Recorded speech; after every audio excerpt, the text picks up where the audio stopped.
Hey guys, in this video I will show you how to recover deleted photos, files, and folders on Windows PC. Alright, so let's begin with the video. First, before using any software, make sure to check your recycle bin.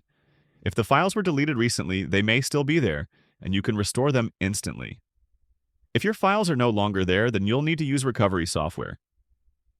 One of the most reliable free tools you can use is Recuva. To get started, open your browser and search for Recuva, then download it from the official CCleaner website. Install the free version and open it. When Recuva launches, you'll see a recovery wizard. Click Next, then choose the type of files you want to recover, such as pictures or videos. Selecting a specific file type helps speed up the scan. Next, choose the location where the files were deleted from. If you know the exact folder or drive, select Browse and choose it. This saves a lot of time. Even if a drive was reformatted or its letter changed, Recuva can still find files as long as the data hasn't been overwritten. That's why it's important to stop using the drive immediately. Don't download games, copy files, or install software on it. After selecting the location, here, you can also enable Deep Scan. But it will take a lot of time because it will scan all of your data. Then click Start to begin the scan. If you don't find what you're looking for, run the scan again and enable Deep Scan, which takes longer but finds more files.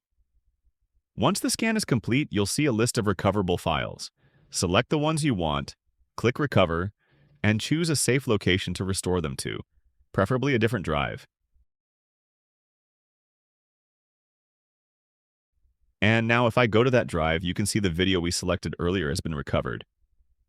So yes, it's that simple. Recuva also has an advanced mode where you can manually scan different drives and switch between file types like photos and videos.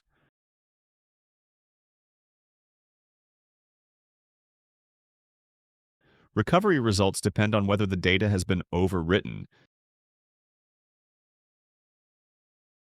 So not every file may be playable after recovery, but it's still one of the best free tools to try. And that's it. So that's basically how you can recover deleted photos, files, and folders on Windows PC. So that's all for this video. See you in the next one. Thanks.